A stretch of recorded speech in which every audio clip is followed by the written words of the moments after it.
nosso outside aqui pelo dol.com.br.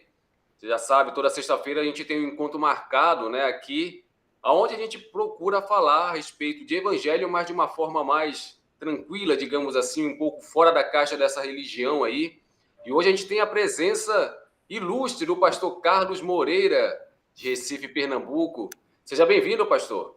Ô, querido, alegria nossa, viu? O prazer sempre de estar aí com os seus ouvintes. Eu que agradeço.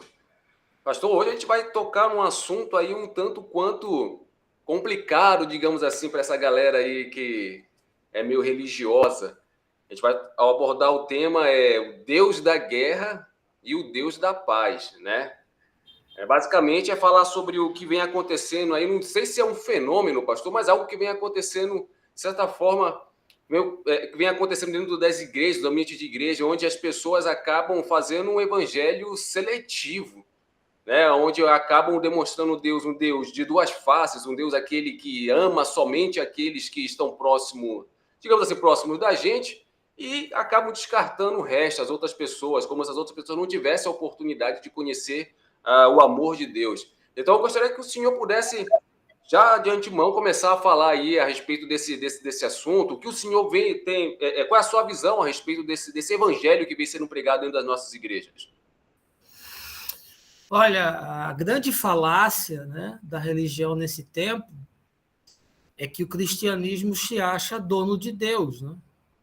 Uhum. O cristianismo se acha uma religião hegemônica, que de fato é, com mais de 2 bilhões, né, de pessoas no mundo, entre católicos, protestantes e ortodoxos. Mas o grande problema do cristianismo é se intitular o cartório do céu na terra. E essa é uma discussão muito antiga. Já vem lá do século II, quando se discutia nos concílios da igreja se era possível haver salvação fora da eclesia, né? Fora da igreja. Talvez o grande paradigma hoje seja o contrário, se é possível haver salvação dentro da igreja. Uhum. A igreja se tornou um ambiente tão insalubre e tão distante, tão refratário ao evangelho conforme o que Jesus ensinou, que é de se questionar se alguém pode ser salvo vivendo no meio de tanta loucura, de tanta perversidade, de tanta bizarrice. Então, o problema reside aí, né? Uhum. É achar que Deus pode ser patenteado e de que Deus só atua nesses arraiais, né? Nessas igrejolas, nessas denominações, como se Deus não fosse livre para fazer o que ele quer, falar com quem ele quer e salvar quem ele bem entenda, né? Uhum. A gente já vê isso no Velho Testamento, quando Abraão dá o dízimo a Melquisedeque, que é um sacerdote sem linhagem, né? Era o rei de Salém, e o escritor de Hebreus fala que Jesus é dessa mesma ordem. E Jesus não era cristão, né? Uhum. Então o problema reside nisso aí. Uhum. Pastor, eu falo aqui de Belém. Eu tenho alguns amigos que são evangélicos, né, protestantes e tudo mais. E quando a gente para conversar, eles falam comigo com certo temor, que eu posso dizer assim, em relação a esse evangelho que é pregado dentro das igrejas. Recentemente, um amigo meu falou que, dentro do ambiente de igreja, um dos temas que gostam muito de falar a respeito sobre questão de sexualidade dentro das igrejas. E quando se toca nesse tema, basicamente é expulsando as pessoas por conta da sua sexualidade. Então se fala muito numa pregação de uma verdade que precisa ser defendido, a verdade do evangelho, mas muito se esquece do que Jesus pregou em relação até mesmo da gente ter compaixão pelas pessoas. Na sua visão, em relação a isso, pastor, o que é o que o senhor pensa sobre esse tipo de evangelho em relação, agora falando especificamente sobre esses temas, esses assuntos de querer defender o evangelho a qualquer custo, a qualquer forma, e separando as pessoas? Olha, se for o evangelho, é para ser defendido a qualquer custo, de fato. Mas se for o Uhum, evangelho, né? O evangelho é muito lúcido naquilo que se propõe. A mensagem de Jesus é inconfundível. E os pressupostos daquilo que ele quer transmitir ao homem são muito claros, são muito objetivos e são muito simples. uhum, Então, eu não posso dizer que o que está aí é evangelho, é outra coisa qualquer. É cristianismo, é doutrina reformada, é dogmática, tá certo? É teologia sistemática. Pode ser o que for, pode dar o nome que quiser, teologia da prosperidade, mas não é evangelho. Evangelho uhum, conforme Jesus é inconfundível. E o que as igrejas estão ofertando às pessoas é um pacote, é um combo, né? Onde Jesus é apenas um aditivo, é um detalhe. E não dá para harmonizar Jesus com a igreja. Jesus não cabe dentro da igreja atual. São uhum, coisas irreconciliáveis. E não só na temática da sexualidade, que é um tabu dentro da igreja, mas em qualquer temática que seja. Porque aquilo que Jesus ensina se confronta radicalmente com aquilo que a igreja decidiu ensinar. uhum, Então, eles pegaram um odre velho e tentaram colocar um vinho novo. E aí o vinho novo arrebentou com o odre. uhum, E aí eles colocaram um vinagre lá dentro. O que uhum, eles estão entregando às pessoas é um vinagre fermentado, da pior qualidade. Não tem uhum, nada a ver com o evangelho. uhum. Eu até falo também aqui em Belém que para alguns amigos que parece que que está se fazendo são igual à época dos fariseus na época que Cristo esteve aqui, aonde as pessoas, onde eles estão atando fardos, novamente fardos pesadíssimos nas costas das pessoas. Eles não estão deixando as pessoas entrarem dentro das igrejas e acabam com esse tipo de pregação afastando as pessoas. Tem muitos amigos que às vezes me procuram falando que tem muito temor de ir até uma determinada igreja evangélica, dessas igrejas tradicionais, por conta daquilo que talvez possam ouvir. Não muito preocupados em relação à questão de querer ouvir aquilo que o coração delas já só quer ouvir aquilo que o coração delas querem, mas na verdade daquilo que está sendo passado dentro das igrejas, porque a ideia que se tem é que estão sendo geradas pessoas mais doentes ainda. Então, o camarada ele tava doente, digamos, você estava doente, entra dentro de um local desse, sai mais doente ainda com tanta coisa que se é dita dentro dos púlpitos, dentro das nossas igrejas. Então é algo assim que eu tenho bastante preocupação em relação do que vem sendo dito, né, dentro das nossas igrejas, dentro das nossas comunidades. Sim. Qual seria a questão objetiva nisso? Oi, o seu áudio não chegou aqui para mim, pastor. E aí, qual seria a sua questão para que eu possa comentar? Uhum. Não, é justamente vou tentar resumir alguma coisa que aconteceu, pastor, e foi com um amigo meu que ele foi até uma determinada igreja, uma determinada comunidade aqui em Belém, e muito ele viu uma questão aí de tentar mascarar algo e que o coração realmente não era aquilo que estava no coração. Tentar mascarar em relação à questão de fazer muita questão de caridade e mostrar nas redes sociais, mas quando ele se aproximou da pessoa para conversar, o que ele falava praticamente não era aquilo que ele estava pregando ali. Então, assim, essa questão dessa, como posso lhe dizer, esse temor que as pessoas têm hoje em dia de não querer talvez ir a uma igreja evangélica por conta daquilo que se é pregado ali dentro. Não sei se o senhor está conseguindo me entender mais ou menos a linha de pensamento que eu estou tentando lhe expor aqui. Toda religião ela se baseia numa prática meritória, né?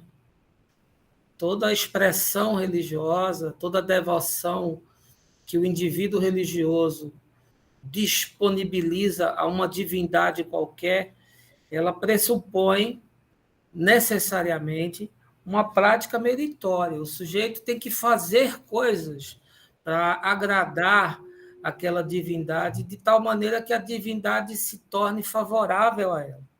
O que é insuportável no Evangelho, conforme Jesus, é que você não precisa fazer nada. É que tudo já está feito.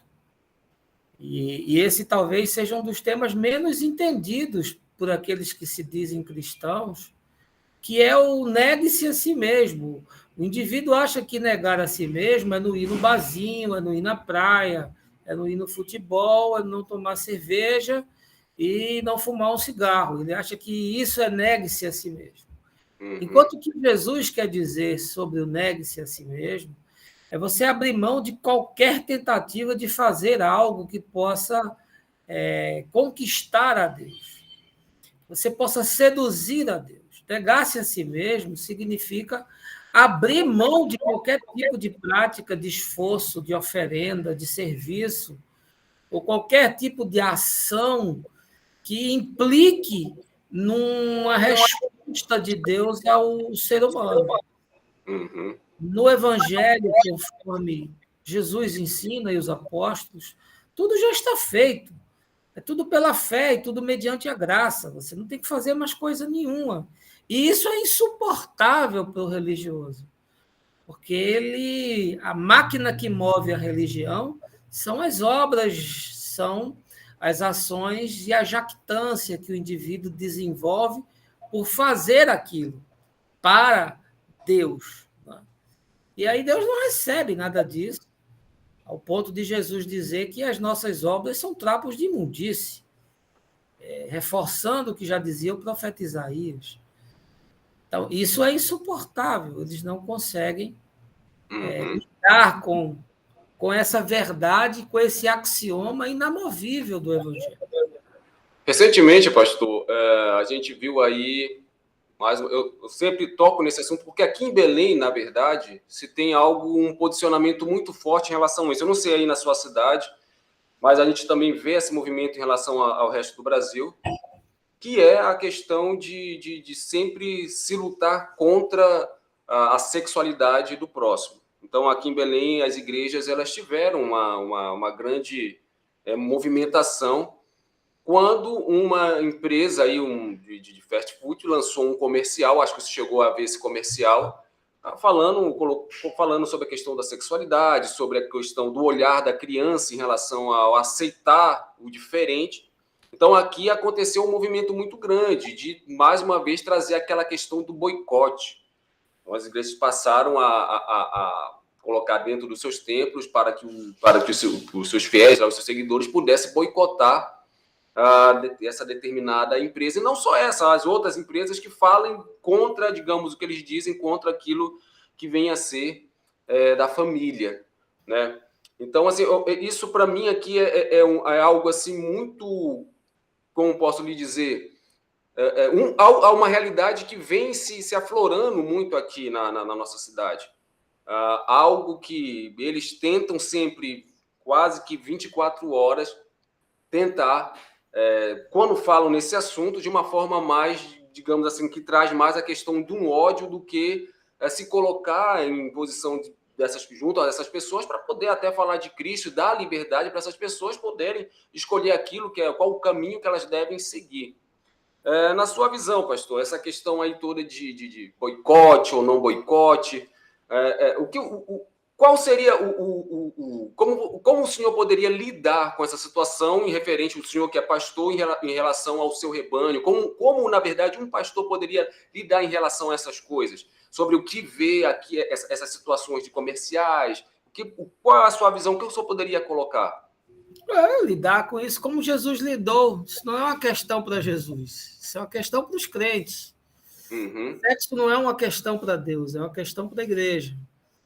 Sexo é tabu desde sempre, né? Desde Agostinho, lá no século IV, que tinha uma vida devassa e que, na sua conversão, adotou um comportamento que o levou ao outro extremo, se tornar uma pessoa radical, extremamente ortodoxa. Toda a teologia medieval é construída em cima de uma devoção neoplatônica, onde existe essa separação de coisas espirituais e coisas materiais, coisas do mundo e coisas sagradas. Em Jesus e no Evangelho não existe nada disso. Existe na igreja, mas em Jesus tudo é vida. O sujeito não é uma entidade compartimentada, com partes que são espirituais e partes não espirituais. Paulo fala que tudo é puro para os puros, né? Quando ele escreve a carta aos Coríntios, ele diz: ou você é um homem pneumático, ou você é um homem somático, ou você é carnal, ou você é espiritual. Então, se você é espiritual, essas questões são questões da vida. Eu não tenho qualquer preocupação com nenhum desses fatos, sobretudo por interpretar a Escritura quando trata da questão sexualidade, observando o fenômeno humano, o fenômeno histórico e o fenômeno cultural. Em Israel, era comum no Velho Testamento a prática da poligamia, que seria uma coisa inaceitável na igreja hoje. E depois essa prática ela foi se extinguindo, não porque Deus não queria que ninguém tivesse mais 3, 4, 5. Davi tinha 12 esposas, Salomão tinha 1.000, tinha 900, né? 300 esposas, 600 concubinas. Não era um problema de ordem moral, foi um problema de ordem econômica. Ninguém conseguia manter essa quantidade de mulheres. Então, o fenômeno cultural se rendeu a um fenômeno histórico do ponto de vista econômico. Já nos dias de Jesus, era uma prática praticamente já extinta. Pouquíssimas pessoas, alguns rabinos ainda tinham mais de uma mulher, mas era coisa muito pouca. Paulo, inclusive, quando trata disso, lá na carta a Timóteo, diz que aquele que vai exercer algum tipo de governo na igreja deve ser marido de uma só esposa e tudo mais. Então, essa questão da sexualidade tem muito a ver com um contexto de mundo. E no meu mundo existem novos arranjos familiares, existem novos arranjos sexuais, existem diferenciações de gênero, existem avanços na ciência que permitiram pessoas que estavam enclausuradas no seu corpo, mas que não se enxergavam com aquela anatomia do ponto de vista da sua sexualidade, a poderem reverter isso. Isso é uma questão para Deus? De forma alguma, isso é uma questão para os crentes. O que é questão para Deus é que o indivíduo se enxergue, o que é a questão para Deus é que ele ande na verdade, ele não se esconda dentro de um armário, ele não camufle, ele não se mutile do ponto de vista da sua consciência. Isso são questões para Deus, né? E a questão da promiscuidade. E a promiscuidade é que é o grande problema da sexualidade. É o sujeito que brinca com o sexo como se fosse coisa qualquer. E usando uma expressão chula, como se lavou tivesse novo. Acha que sexo é só carne e fluido. E sexo tem uma dimensão da alma e sexo tem uma dimensão do espírito. Então, quando a gente compreende isso, a gente percebe que o grande problema na sexualidade é a promiscuidade. É isso que a gente poderia denominar como fornicação. Fornicação não é sexo fora do casamento. Porque sexo e casamento são a mesma coisa. Não existe sexo fora do casamento. Existe sexo que produz casamento que nunca foi levado a sério. Não existe sexo sem casamento, porque o sexo foi feito para o casamento e o casamento para o sexo. Então, a fornicação é uma prática promíscua. O sujeito não sabe nem interpretar do ponto de vista histórico. Vai estudar lá os arcos de Roma, que eram chamados de fórnice, como é que surgiu a designação da palavra e do fenômeno. Portanto, o sexo é tabu na igreja. Deus não tem problema na cabeça dele com sexo. Tem problema na cabeça dos crentes, dos pastores, que não conseguem reconciliar. O nosso chamado é para reconciliar o mundo com Cristo, com Deus. Esse é o chamado do discípulo de Jesus. Ensinar as pessoas a se reconciliarem com Deus. Toda a sexualidade é questão de fora o íntimo. Cada um deve resolver a sua. E deve viver de forma digna com ela, com o seu parceiro, seja quem for, evitando a promiscuidade. Essa é a questão. O senhor acha que, hoje em dia, nossas igrejas elas estão preparadas para receber pessoas de pensamentos diferentes, de vidas diferentes, da forma... Nem hoje, nem nunca. Nem hoje estão, nem nunca estiveram. E nem nunca vão estar, porque Eu coloquei isso. A religião é um fenômeno que se imagina totalitarista. A religião, ela imagina que ela é o único caminho de acesso a Deus. Então, ela cria seus dogmas, seus postulados, seus axiomas, suas doutrinas, e quem não reza naquela categoria está fora. É muito mais uma construção do ponto de vista da arquitetura do poder do que de qualquer outra coisa. E Jesus não tem nada disso. E Jesus não tem hierarquia, não tem trono, não tem instituição, não tem formalizações. O que Jesus ensinou se resume ali em Mateus 5, 6 e 7. Se você ler o Sermão do Monte, está tudo ali. O resto já é doutrina dos apóstolos, e depois disso são as sistematizações dos pais da igreja e dos teólogos da história do cristianismo. Algumas coisas se aproveitam, outras são lixo. E, portanto, a igreja nunca vai estar preparada para receber o diferente. Por quê? Porque ela não consegue lidar com a diferença. O evangelho consegue lidar com a diferença, porque no evangelho não tem homem, não tem mulher, não tem grego, não tem judeu, não tem bárbaro, não tem escravo. Paulo diz que no Evangelho essas questões são reduzidas a nada. Gênero, raça, cor, sexo, tudo isso é nada. E o Evangelho é um chamado para encarnar uma consciência de vida e andar conforme Jesus. Quem entende isso, as outras questões não existem. Elas deixam de ser questões. Portanto, o ambiente religioso, o gueto, né, a confraria, o prédio, o edifício, ele nunca vai estar preparado para lidar com alguma coisa que não se enquadre, não seja amordaçado, não seja industrializado dentro dessa fábrica de boneco. Diferente, cai fora, não vai se encaixar. O engraçado é que quando o senhor fala, e não só o senhor, eu já vi outros pregadores, outros pensadores falando a respeito desses assuntos, muitos dizem assim, isso daí é relativizar o evangelho, não viver aquilo que o evangelho diz, ou aquilo que diz a Bíblia, né? Então, assim, sempre existe uma desculpa para poder se viver, ou se vivenciar realmente aquilo que o evangelho nos pede para a gente viver. E você, com a Bíblia na mão, você faz a doutrina que você quiser. Se você me dá uma Bíblia, eu faço a doutrina que você quiser. Faço doutrina ortodoxa, faço doutrina liberal, eu faço doutrina de centro, de extrema direita, de extrema esquerda. É tudo uma questão de interpretação. Quando o doutor da lei foi discutir com Jesus, a primeira coisa que Jesus perguntou para ele foi como que você interpreta? Porque a sua interpretação está associada aos seus condicionamentos. Sua herança familiar, sua herança cultural, o mundo no qual você vive, a formação que você teve. Tudo isso influencia na leitura da Escritura.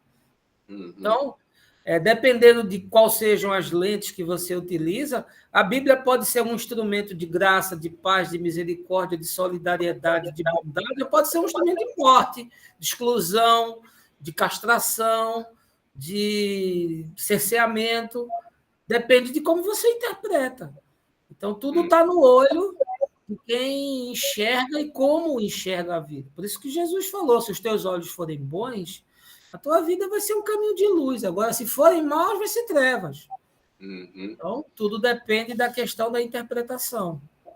Como o senhor vê esse... Eu também não sei se é um fenômeno que vem acontecendo dentro das igrejas em relação a essa junção de igreja e política.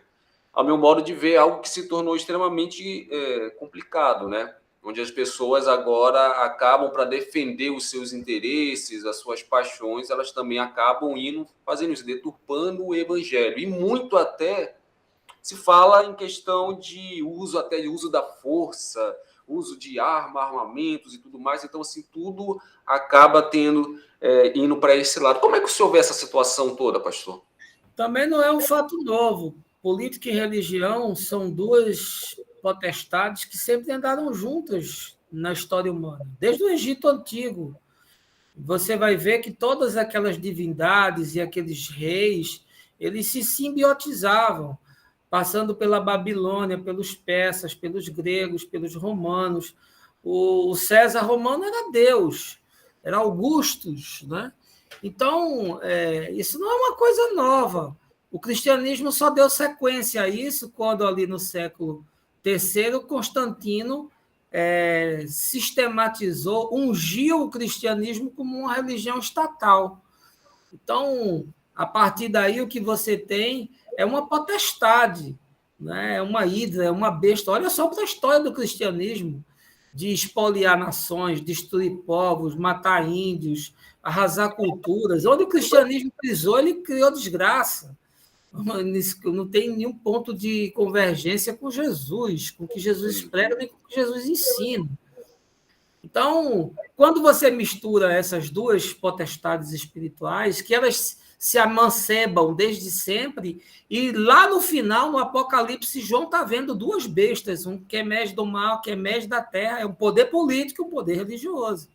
Apesar de que aquela leitura daquele fenômeno dele é imediato, ele está vendo o que está acontecendo no seu tempo, ali no final do primeiro século, mas a profecia é recorrente. Ela se projeta na história. É como uma espiral que vai se adensando. Então, o fenômeno está aí, na nossa cara, diante de nós.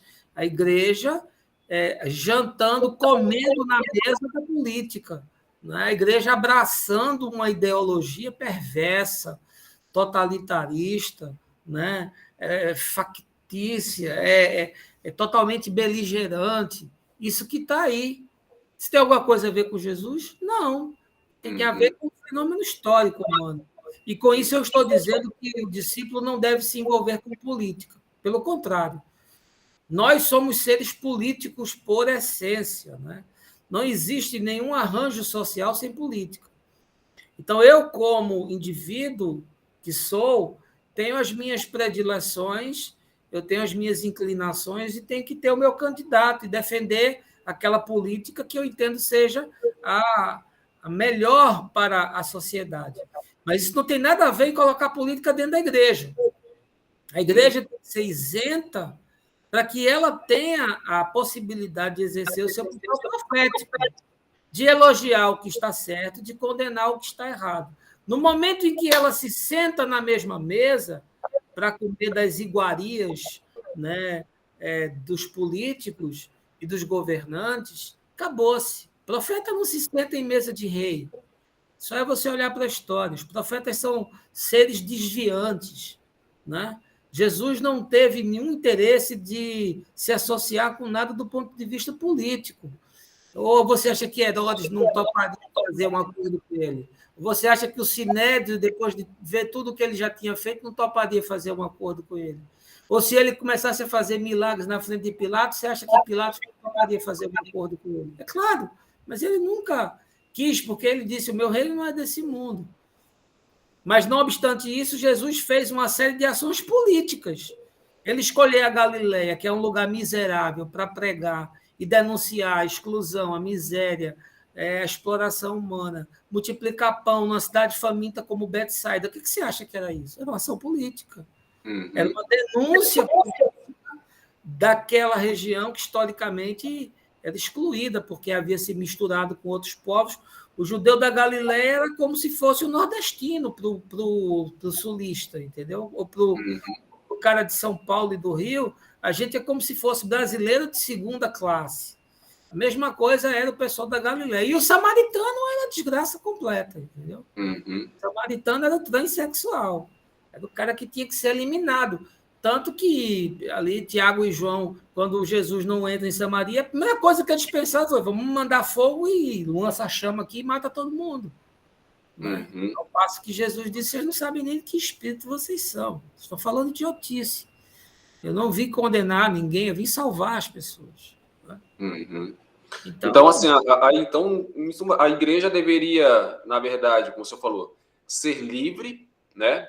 A questão dos seus pensamentos e tudo mais, a questão da política, mas ter um olhar mais voltado, digamos assim, para a sua comunidade em geral, ver aquilo realmente que esteja acontecendo à sua volta, para tentar até mudar a situação daquela localidade.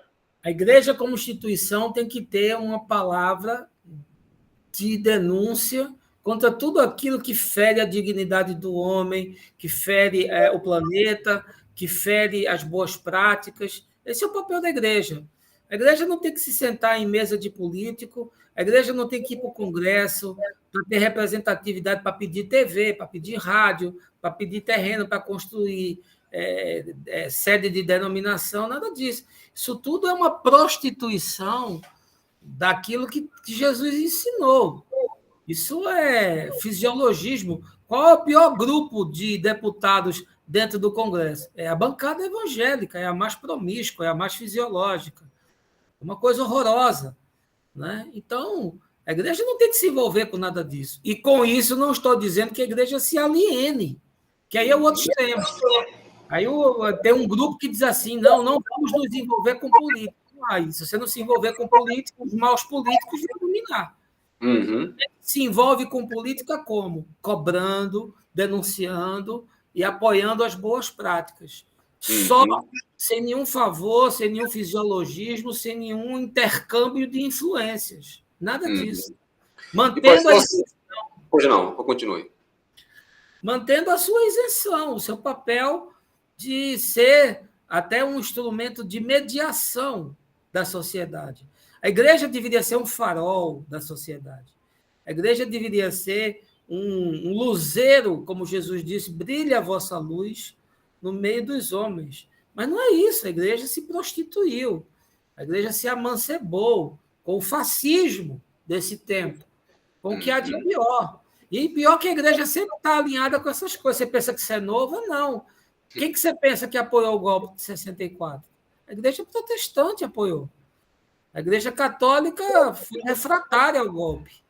Aí Dom Evaristo Arnes, Dom Helder Câmara, você vai ver esses homens todos lutando contra a ditadura. E os pastores aí de uma série de denominações, metodistas, presbiterianos, batistas, Assembleia de Deus, todos pousando ao lado dos generais, assim como pousa hoje Feliciano, Malafaia, essas figuras aí, né, do mundo evangélico, misturado. Você vê todo presidente que tem, os caras estão do lado. Eles não têm nenhuma ideologia. É uma coisa tão promíscua que eles vão com qualquer um, sabe? Qualquer um que se eleja, seja de esquerda, de direita, de centro, de cima, de baixo, os caras estão lá. Eles não largam aquele osso. A gente percebe que, na verdade, é a busca dos interesses deles, né? A gente não vê a igreja fazendo nenhum tipo de manifestação contra questões sociais que acontecem no nosso dia a dia. Mulheres que são espancadas aí, crianças... A igreja não está preocupada com os problemas da sociedade. A igreja está preocupada com os problemas da igreja. A igreja existe nesses dias para resolver os problemas da igreja. Então, a igreja, conforme o que Jesus ensinou, é um fenômeno marginal. Existe aqui e ali, dentro das igrejas, ainda existem discípulos de Jesus, gente boa de Deus, mas está cada vez menos, porque aqueles que têm o mínimo de consciência de fé e de evangelho já estão fora. Então, se você me perguntar o que é igreja hoje é um movimento marginal, que acontece nas casas, que acontece em outros encontros humanos, em pequenos grupos, mas não esse fenômeno institucional que está aí. Isso aí é uma coisa, uma hidra. Isso aí é um estelionato, isso aí é uma blasfêmia contra o evangelho. Entendeu? Certo. Pastor, agora a gente separou aqui algumas perguntas que hoje, ao longo do dia, os internautas foram encaminhando para a gente, e até mesmo amigos lá da redação do Diário Online acabaram fazendo algumas perguntas, e eu vou passar para o senhor, e aí o senhor vai responder aí da forma do seu conhecimento. Vou passar aqui para a primeira pergunta. Você continua me vendo, né, pastor? Estou vendo. Tá. Eu vou fazer a primeira pergunta, que veio de uma amiga minha, pastor. Ela é homossexual, ela é gay, né? E ela fez a seguinte pergunta. Ela sempre fala para mim o seguinte: quando a gente conversa muito, ela fala assim, Demax, às vezes eu fico muito pensativa com a forma como a igreja se apresenta e como é que eles lidam com a questão homossexual. Então ela fez uma pergunta: olha, já que você vai conversar com o pastor, com Carlos Moreira, faça a seguinte pergunta para ela. Ela perguntou o seguinte: se o senhor descobrisse que seu filho é gay, Como pastor, qual seria a sua posição? Isso não é uma questão para mim. A questão para mim é ele ser meu filho.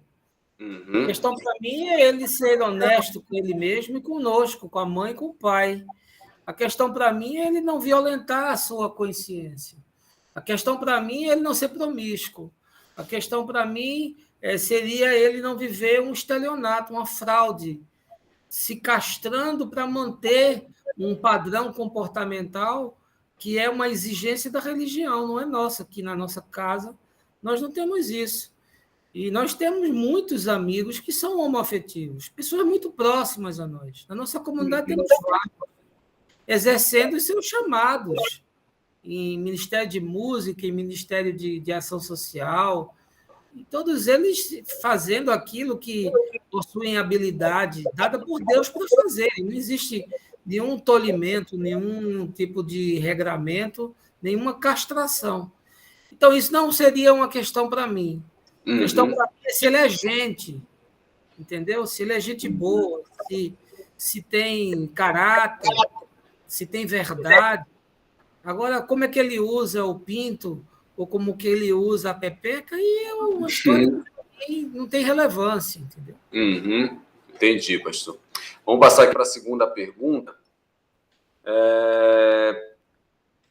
Essa pergunta é um seguidor lá do Instagram, ele perguntou o seguinte: falar somente do amor de Cristo e deixar de falar das consequências do pecado, de certa forma, não acaba sendo algo perigoso? O amor implica em responsabilidade, senão não é amor. Senão é uma coisa doentia. Amor implica em responsabilidade. Quem ama entende a responsabilidade que tem diante do outro. Então, não há qualquer possibilidade do evangelho ser uma proposta de anarquia, ou de que Jesus está propondo que cada um viva da forma como bem entender. Né? Mas as questões que são implícitas no evangelho não são as questões da religião, não são as questões da moralidade cristã. São questões éticas, de cunho muito mais ligadas à consciência, à verdade, à justiça, à solidariedade. Né? Você veja lá que o bem-aventurado é quem? É o humilde, é o pacificador, são os que têm fome e sede de justiça, são os que choram. São essas as características daqueles a quem Deus busca como adoradores que possam adorá-lo em espírito e em verdade. Então, pressupor que o amor propõe tudo, que cabe tudo, e que tudo vira uma festa, e que tudo acaba em pizza, não entendeu o que é amor. Amor é uma coisa responsável. Então, quando eu estou pregando o amor, eu não estou pregando uma licença para matar. No final, Deus ama todo mundo e vai tudo acabar em pizza. Não é assim. Não é isso que o amor propõe. Né? E quem é maduro o suficiente para andar nessa consciência sabe disso. E sabe que, como Paulo recomenda, todas as coisas são lícitas, mas nem todas convêm. E que limite é esse? É um limite que a religião impõe? De forma nenhuma, porque eu fui chamado para ser livre. Mas é um limite do bom senso, é um limite da boa razão, das boas práticas e do amor. O amor que não me dá um atestado nem uma licença para matar, nem para viver na baderna. Uhum. Em cima disso, essa é uma pergunta minha, pastor. O senhor não acha que hoje, primeiro as pessoas, em vez de elas apresentarem Cristo para as pessoas, da gente apresentar Cristo às pessoas, a gente quer muito mais pular determinadas etapas, não deixar com que Cristo ele conduza a pessoa, como o senhor está falando na questão da liberdade, de mostrar para ela aquilo que seria o correto ou não correto, ou a gente mesmo acaba querendo forçar uma situação. Porque crente tem essa neurose culposa de ter que anunciar, sabe? De ter que andar com um púlpito nas costas. Isso é uma herança dos missionários, no caso do Brasil, dos missionários americanos, né? O americano só consegue entender número, contabilidade. Por isso que quando dois pastores se encontram, a primeira coisa que um pergunta para o outro é quantos membros a sua igreja tem. Porque tudo é estatística e é número. Em Jesus e no Evangelho, essa não é uma questão. Porque em Jesus você não sai com uma missão de subir num banco numa praça e começar a pregar João 3,16. Em Jesus, a Bíblia é lida em mim. Eu preciso ler a Bíblia para compreendê-la e preciso encarnar a Bíblia para que ela possa ser lida em mim. Então, onde eu estou, a Bíblia está sendo lida. Eu não preciso pregar, a minha vida prega por mim. É isso que Paulo fala lá na carta aos Coríntios. Vocês são a minha carta escrita aos homens.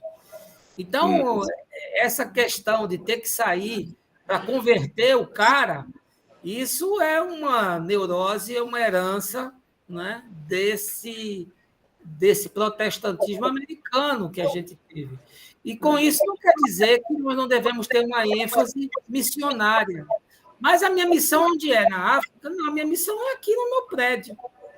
Minha missão é na minha família. Se eu abandono os da minha casa, Paulo diz que eu sou pior do que o incrédulo. Então, essa é a minha missão imediata. Sem que seja uma coisa neurótica, chata, inconveniente, do sujeito querer forçar o outro a aceitar a minha crença. A minha crença é fruto de uma experiência pessoal. E tudo que não é experiência com Deus, tudo que é teorema, tudo que é crença apenas de texto, é morte. A letra mata. Experiência com Deus é uma caminhada, é uma espiritualidade desenvolvida no encontro, na confiança, na fé, na amizade. Jesus chamou os seus discípulos de quê? De alunos? Não. Já não vos chamo de discípulos, vos chamo de amigos. Vocês são meus amigos. Ele não veio aqui para fazer servos, nem leigos, como a igreja chama, né? Os clérigos e os leigos, nem obreiros, nem evangelistas e apóstolos e profetas, veio fazer amigos. O resto tudo, meu irmão, é Constantino e a organização, né, romana que transformou o organismo num organograma. Aí essa coisa que está aí, que eles chamam de igreja e que dizem que isso aí é conforme Jesus, não é conforme Constantino. Certo. Vou para umas duas perguntas aqui que a gente separou, pastor.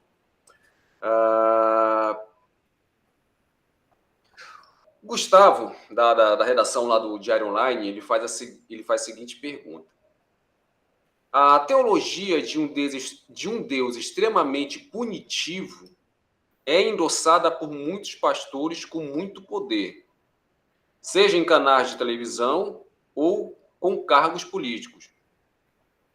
Como a exposição dessa linha religiosa afeta a sociedade como um todo e como apresentar uma alternativa a ela?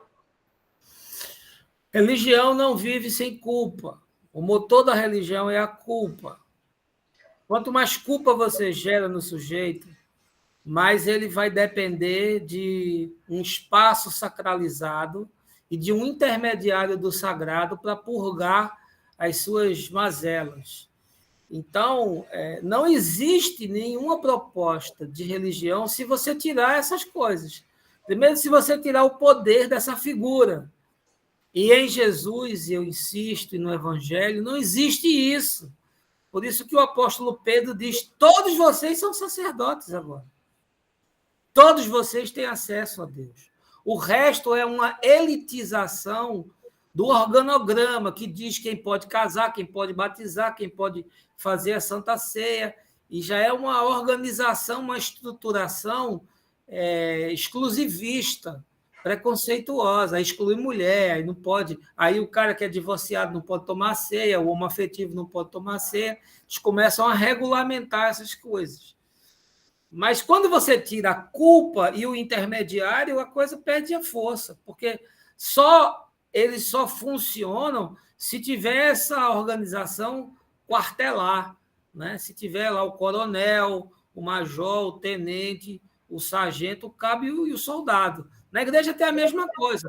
É o presidente da denominação, o presbítero, o diácono, é o obreiro, é o evangelista, o ministro da música e o crente que lá vai só para dar o dízimo e ser roubado. Então, se você tira isso, você desmonta a estrutura. E se você tira a culpa, o motor da religião é a culpa, é o medo. Se você tira essas coisas, você quebra essas coisas, você destrói o processo. E é o que Jesus faz. Eu tenho culpa? Não tenho mais culpa de nada. Por quê? Porque eu estou justificado pela fé. Eu fui tornado justo, não por mim mesmo, mas pelo sangue de Jesus. Acabou-se a minha culpa. E o medo acabou-se também, porque o medo da morte, que é a pulsão do ser humano, também foi destruído em mim. Por quê? Porque eu sou um ser de natureza espiritual e eu já estou assentado com ele nos lugares celestiais. Eu morri com ele no batismo, né? Eu morri com ele na sua morte e ressuscitei com ele na sua ressurreição. E já estou assentado com ele na dimensão espiritual. Então, você destruiu esses dois elementos poderosos, o medo e a culpa. E se você tirar a figura do intermediário do sagrado, do pajé, do cara lá que faz o feitiço dele para encantar as serpentes, aí você destruiu o pacote todo. Então, como é que os caras funcionam? Eles fazem com que essas premissas se estabeleçam no imaginário coletivo, né? Eles divulgam essa culpa, eles se colocam como esses seres imantados, através dos quais Deus age, contrariando tudo que Jesus ensinou. Tudo que Jesus ensinou. Que é que cada um fosse no poder do Espírito e que fizesse a obra de Deus. Não tem nenhum privilegiado, não tem nenhuma elitização. Qualquer coisa que passa disso não é mais evangelho, é gnosticismo. Gnosticismo é que é uma ideologia, uma filosofia, onde só os escolhidos e os elevados pela gnose, pelo conhecimento, têm acesso a Deus. O cristianismo do nosso tempo é um gnosticismo repaginado, um gnosticismo que se converteu à fé evangélica. Mas não tem nada a ver com Jesus. Ótimo, certo. Vou para mais uma pergunta aqui, pastor. Também essa pergunta vem da redação do Diário Online. Diz o seguinte: não sou cristão, mas tenho uma dúvida. A teologia mais agressiva é baseada principalmente no Velho Testamento? Aí ele fala aqui, correto? A ideia do Novo Testamento não é a de que Jesus veio justamente para quebrar essas regras e mostrar o novo caminho para a religião? Porque as regras do Velho Testamento ainda são usadas atualmente? Isso é uma dúvida que ele tem, né? Porque a igreja não consegue entender que é impossível você harmonizar o Deus do Velho Testamento com o Deus do Novo Testamento. Se você tentar fazer isso, você vai ficar esquizofrênico, porque eles são seres irreconciliáveis.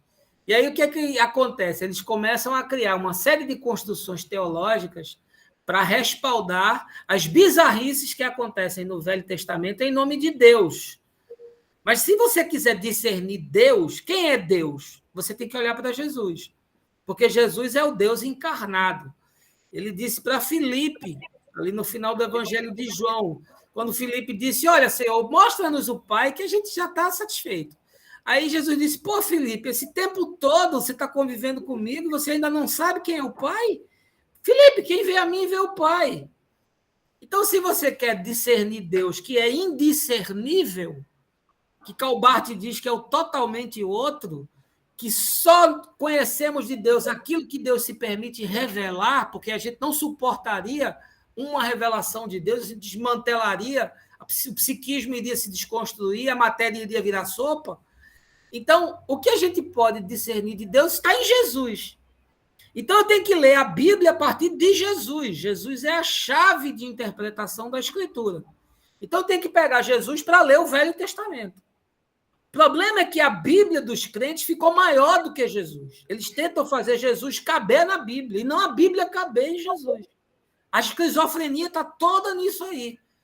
Porque a Bíblia sem Jesus é um livro qualquer.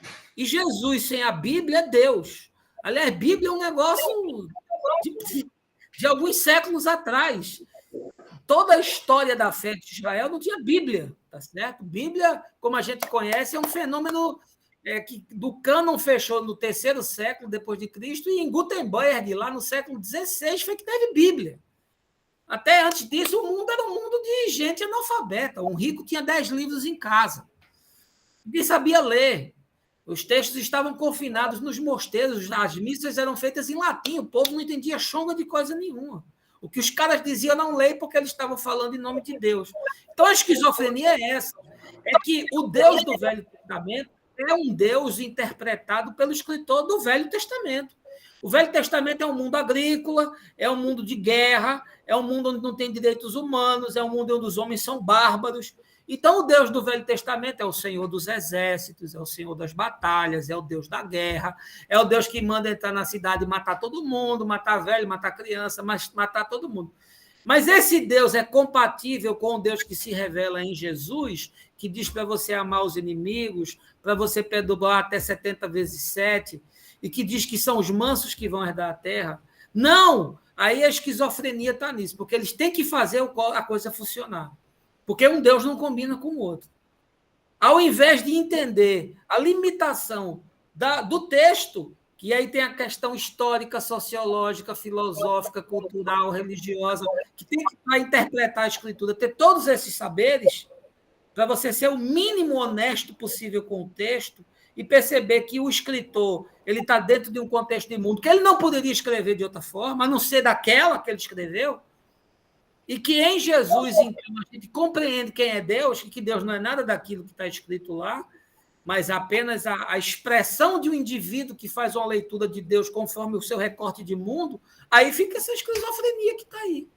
Aí Deus é o Deus da batalha, Deus esmaga, Deus pisa na cabeça, Deus cospe fogo, Deus vira um Thor, Deus vira um Minotauro. Não é o Deus que a gente vê em Jesus, manso, humilde de espírito, que Isaías diz que era uma figura quebrantada, que abraçava as crianças, que acolheu prostituta, que comeu com pecador. Aí não dá, esse Deus é muito pobre, é um Deus muito simplório, eles precisam de um Deus do panteão grego, uma figura assim totêmica, forte, entendeu? Com voz de trovão, que solta fogo pela boca, que pega os inimigos e esmaga. Tesão de crente é isso. Crente tem tesão e fixação no inferno. O negócio de crente é que o inferno fique cheio. O céu, para ele, se tiver 100 pessoas, está bom. Mas o inferno tem que estar lotado, entendeu? Eu, por mim, o inferno fechava por falta de usuário, de inquilino, entendeu? E é justamente essa questão que a gente vem conversando hoje, essa questão de esse evangelho seletivo, né? Onde o Deus é o Deus que convém a essa galera. Eu posso chamar isso de evangelho, posso chamar isso de qualquer coisa, menos de evangelho. Menos de evangelho, né, pastor? Menos de evangelho, porque o evangelho não é isso. Vou fazer aqui uma última pergunta. Essa daqui, pastor, ela é mais específica, é de um internauta, daqui uma característica daqui de Belém. Ele fala assim: em Belém, no mês de outubro, é celebrado o Sírio, maior procissão católica do mundo. Algumas igrejas evangélicas se solidarizam em respeito à procissão. Eles até contribuem, né, com doação de água para os romeiros, enfim. Outras criticam o movimento religioso como adoração de ídolos. O senhor tem alguma opinião sobre esse contexto específico?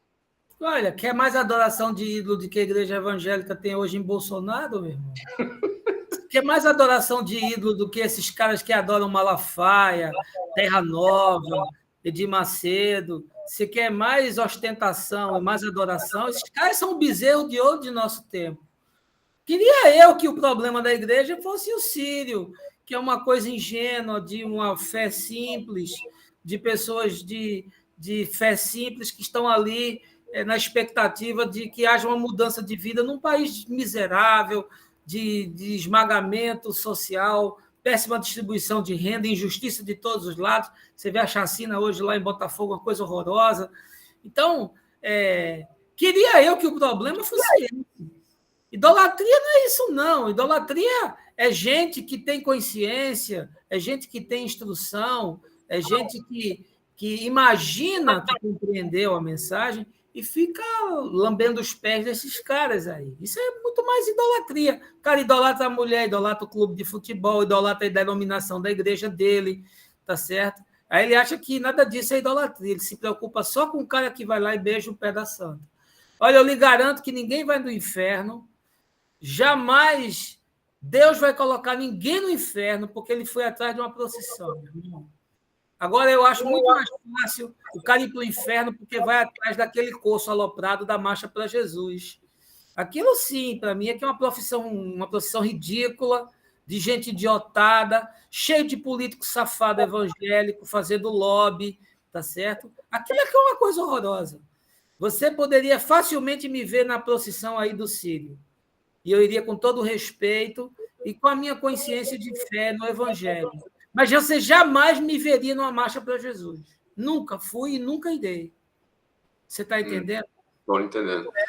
Igual a que aconteceu agora, dia 7 de setembro, né? Onde, não sei se aconteceu isso aí na sua cidade, pastor, mas aqui em Belém houve uma mobilização enorme, onde os evangélicos se reuniram para fazer um clamor, digamos assim, pela nação, e lutando em prol de uma liberdade. Aí eu estava até me questionando, mas que liberdade é essa que luta apenas pelos interesses, digamos, da igreja e esquece o resto? Então, isso daí não é liberdade. Então, se eu lutar apenas pela minha liberdade como voz, digamos, de igreja, como é que fica, então, a liberdade das outras pessoas? Olha, no dia que essa igreja aí sair para as ruas para defender o direito dos transexuais de não serem assassinados, o direito dos pretos de terem espaço, vez e voz e reconhecimento social, o direito das mulheres de não serem estupradas, o direito do planeta de subsistir a queimada, a garimpo e a toda essa safadeza que está aí do ponto de vista ecológico. No dia que a igreja abraçar essas políticas, você vai me ver junto com eles. Mas enquanto a pauta for essa pauta fascista desse governo de incompetência generalizada, tá certo? Pauta política e ideológica do cristianismo, estou fora, não quero contato, não tenho nada a ver com essa gente, não tenho. Um dia fui, quando o nome evangélico tinha algum significado. Quando ele perdeu totalmente o significado e a razão, não tenho nenhum vínculo com isso. Nem com o cristianismo, nem com o evangélico, nem nada. Eu sou um discípulo de Jesus de Nazaré, só isso. Ponto. Não gosto nem de ser chamado de pastor. Eu ele chamando de pastor durante a transmissão toda aqui. Mas eu entendo. Mas aqui na minha comunidade, ninguém nem me chama de pastor. Porque pastor é uma função, não é um título. É uma função como qualquer outra. Então, não precisa nenhum tipo de reverência nem de deferência. Quem precisa de reverência é o meu Senhor. Ele é que é o Senhor da igreja. Eu não tenho igreja. Quem tem igreja é ele. Eu não tenho nada. Tenho tudo, porque sou herdeiro da salvação. Então, é simples assim. Simples assim. A gente que complica. Amigos, então é isso. Olha aí. Tivemos aí essa grande oportunidade de ouvir. Não vou mais falar, pastor. Carlos Moreira, mentor, né, da Estação da Graça. Olha, Carlos, vou chamar de Carlos. Espero um dia poder lhe encontrar aqui em Belém do Pará para a gente poder conversar muito mais. É sempre bom a gente poder conversar com pessoas que têm a mente aberta para o evangelho realmente. Porque nos dias atuais é muito difícil a gente poder debater esses assuntos, tirar um pouco desse assunto de dentro da caixa da religião e abrir a mente, mostrar para as pessoas que o evangelho é simples. E hoje eu posso dizer que foi uma aula aqui para a gente, para todos nós que estamos aqui ouvindo o nosso Outside. E agradeço pela sua participação. O prazer é nosso. Quando quiser marcar outra, é só falar. Tá bom? Tá Grande certo. abraço aí para os seus ouvintes. Fiquem em paz. Deus os abençoe. E a gente vai se encontrando sempre no caminho. Amém. Tá certo, então. Muito obrigado, então. Abraço, pastor. Abraço.